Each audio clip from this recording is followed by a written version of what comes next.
c'est l'heure de l'invité de la matinale. Nous le recevons depuis hier sur ce plateau.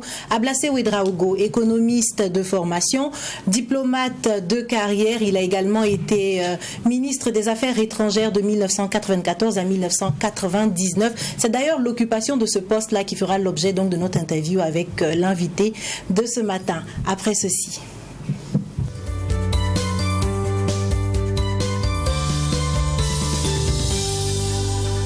Bonjour Monsieur Ouedraogo.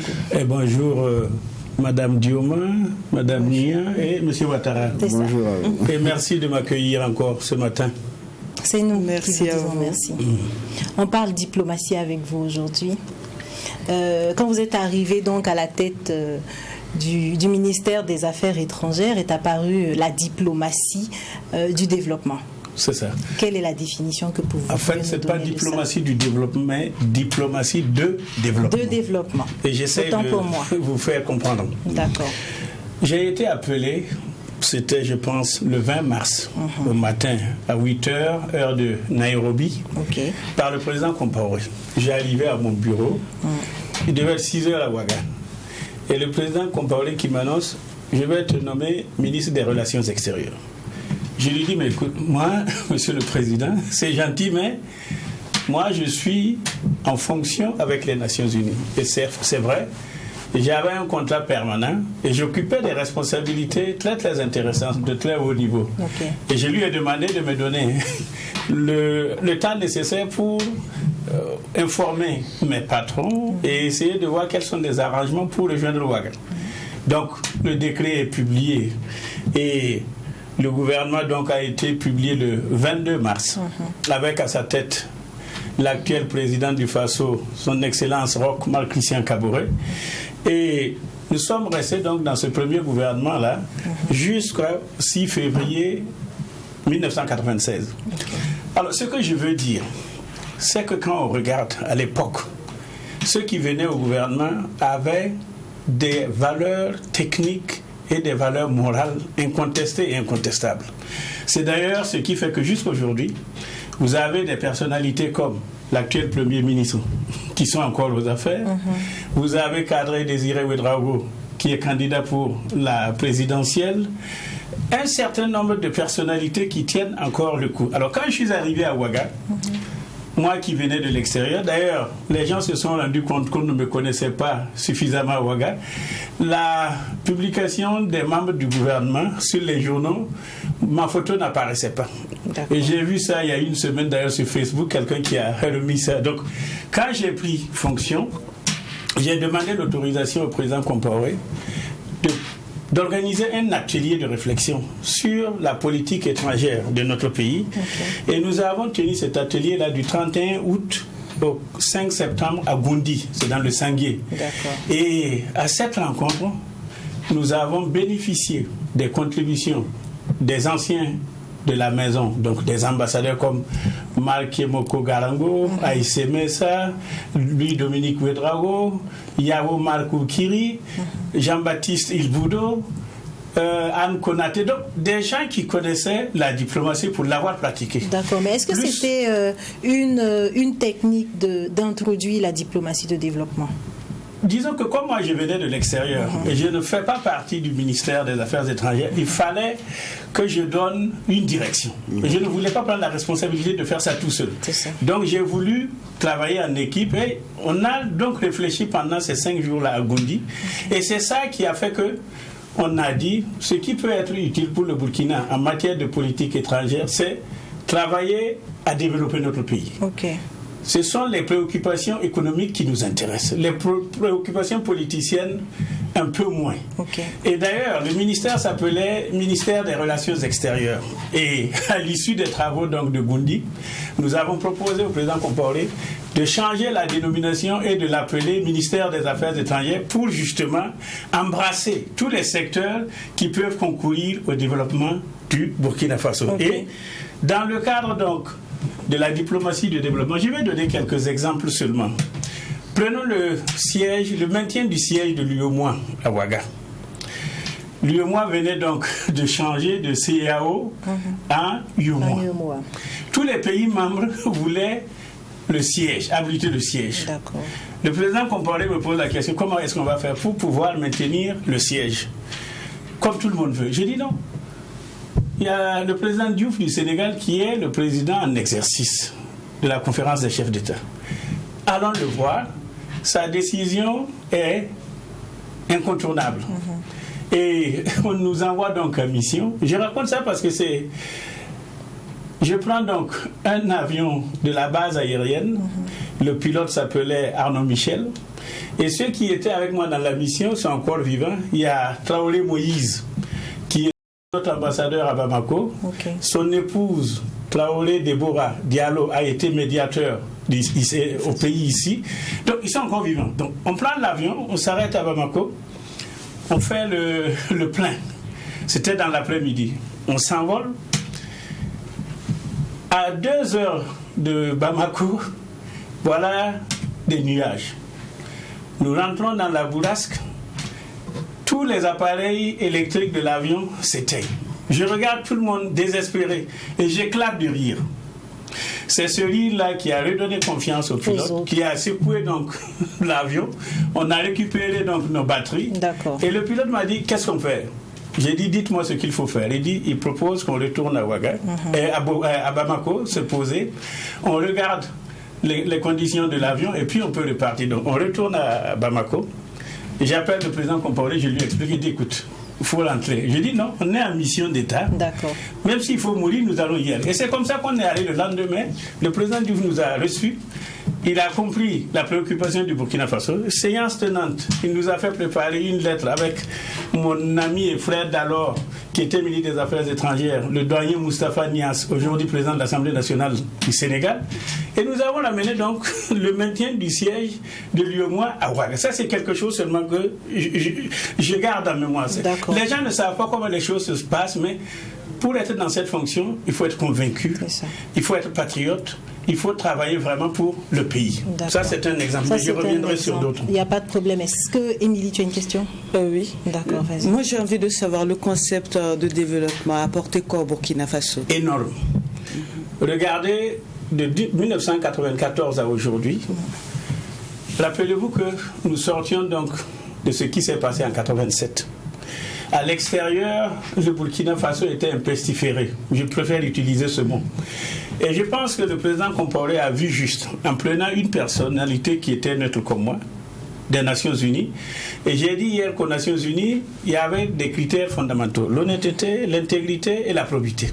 Okay. Donc, quand je m'asseyais devant mes partenaires pour parler, ils disent non, ce monsieur... Ce qu'il dit, c'est du fond de son cœur. Il ne fait pas de la politique politicienne. Et c'est comme ça que nous avons réussi à réhabiliter l'image du Burkina Faso sur la scène internationale. Et d'ailleurs, c'est parce que nous avons pu réhabiliter l'image du Burkina Faso sur la scène internationale que de nombreuses manifestations ont été organisées ici. Je prends tout simplement le sommet des chefs d'État et de gouvernement de l'Organisation de l'Unité africaine, c'était en juillet 1998. La Coupe d'Afrique des Nations de football, c'était encore en 1998. Le sommet des chefs d'État et de gouvernement de France et d'Afrique avec Jacques Chirac, c'était ici. Donc, de nombreuses manifestations. La conséquence, c'est quoi? On a pu faire du Burkina Faso un pays de service. Et c'était notre ambition. Développer l'artisanat, développer l'hôtellerie, développer le tourisme.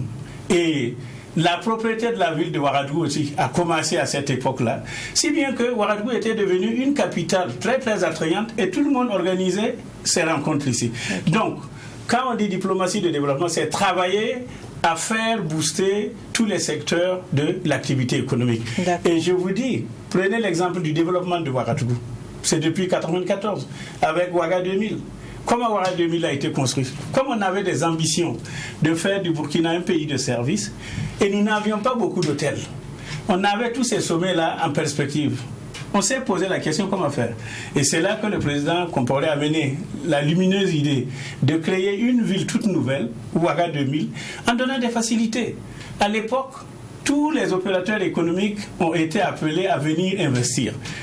L'État leur donnait la gratuité donc du terrain. Sur les marchandises, les taxes étaient gratuites.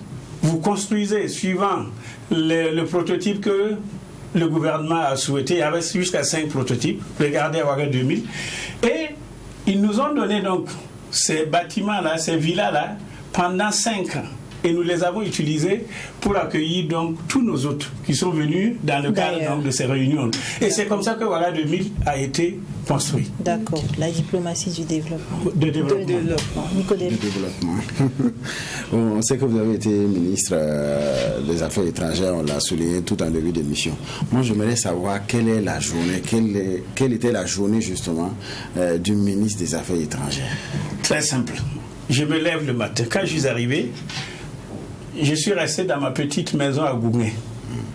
Tout le monde sait où, c'est vers Ouattam, Kaiser, une petite maison. Merci pour la pub, hein, monsieur Ouedraogo. Non, je donne l'indication. D'accord. Une petite maison qui était ma maison quand je venais en vacances avec ma famille au moment où je servais les Nations Unies. D'accord. Je suis resté là-bas. Donc quand je me lève le matin, je prends mes enfants que je dépose au lycée français Saint-Exupéry. Vous-même? Moi-même. D'accord. Et je continue. Une deuxième pub. Ok. Une deuxième facture. Voilà. J'ai dit quoi? Vous avez donné le nom du lycée. Ok. Et puis, je vais au ministère. Ok. Pour imposer la rigueur et la discipline au personnel, j'ai arrivé avant tout le monde. Super. Et les gens se souviennent bien. Il y a un cireur qui est tout juste assis sous le caïcédra. J'arrive, je fais semblant de cirer mes souliers, mais en fait, je surveille l'arrivée du personnel. Donc quand vous arrivez et vous voyez le ministre dehors qui vous regarde, demain vous ne faites pas. C'est ça. Donc sans lever le ton, sans faire de remontrances à qui que ce soit, j'ai réussi à discipliner. En donnant l'exemple. En donnant l'exemple. C'est ça et la puis, diplomatie de développement. et puis, ce qu'il fallait faire, c'est améliorer le cadre de travail. Et le ministère des Affaires étrangères, grâce à l'appui du président Compaoré, a été rénové entièrement. Les feux tricolores suspendus, là, c'est les tout premiers que nous avons installés à Ouaga. Les deuxièmes feux, c'est Maurice Mélégué, quand il était président de l'Assemblée nationale, qui a installé aussi. Donc, on avait fait du boulevard, là, comme si on était à Paris. Passage clouté, tout était en ordre. Okay. Alors aujourd'hui, quand je passe et je vois par exemple que les dalles sont défoncées et qu'on ne peut plus passer, ça me fait de la peine. Si je comprends bien, entre 1994 et 1999, le ministère des Affaires étrangères était, impliqué dans l'installation des feux tricolores et puis dans... Non, je dis... Le feu tricolore qui est installé au ministère des Affaires étrangères, c'est moi qui l'ai installé. Et c'est le tout premier feu suspendu de Ouaga. Le deuxième feu, c'est le président de l'Assemblée nationale d'alors, Maurice Mélégué Traoré, qui l'a installé. C'est pour dire que nous avions des idées modernes et on voulait faire de ce pays-là, et on l'a fait quand même, un pays de développement. Et c'est ça les résultats donc, de la diplomatie de développement. D'accord. C'était votre stratégie à vous? Non, il fallait intéresser le pays. Et puis comme on recevait beaucoup de monde de l'extérieur, on ne pouvait pas paraître médiocre. On ne pouvait pas paraître minable. Et j'expliquais à mes fonctionnaires, même si vous n'êtes pas riche, soyez propre. D'accord. Quand vous êtes propre et vous présentez bien, le partenaire qui vient pour vous voir, s'il avait dans sa tête l'idée de vous donner 50 francs, quand il regarde votre standing, il dit non, si je donne 50 francs, ce monsieur-là va m'insulter. Et il donne un peu plus. C'est comme ça que psychologiquement, nous avons travaillé à faire du Burkina Faso on était devenu le centre. Ça marche. Des et affaires, si c'était à refaire, monsieur Ouedraogo. Je le referai et je vous dis une confidence. Quand je suis rentré de Nairobi, une bonne partie de mes amis et de mes parents disaient non, il ne faut pas entrer dans ce gouvernement avec tout ce qui s'est passé, Sankara. Et si... Je dis non. Moi, si je suis arrivé à Nairobi, c'est grâce au pays. C'est grâce à l'État. Parce que nous, quand on allait à l'école primaire, tout était gratuit. Crayon d'ardoise, encrier, plume. Donc, maintenant que moi j'ai réussi, il faut que je tende la perche aux autres. Et c'est ça qui m'a motivé, c'est le patriotisme. Sinon, comme je dis, à l'époque, j'avais un contrat permanent avec les Nations Unies, j'avais un salaire suffisamment intéressant qui pouvait me retenir dehors. Mais la cause du pays m'a imposé donc de rester. Il n'y a pas de problème. En conclusion, la diplomatie de développement. Non, et je pense qu'il faut beaucoup de pays se sont engagés dans la voie. Au Sénégal, ils ont appelé ça la diplomatie économique, même en France aussi. Vous savez, chaque pays détermine ses ambitions en fonction de ses moyens.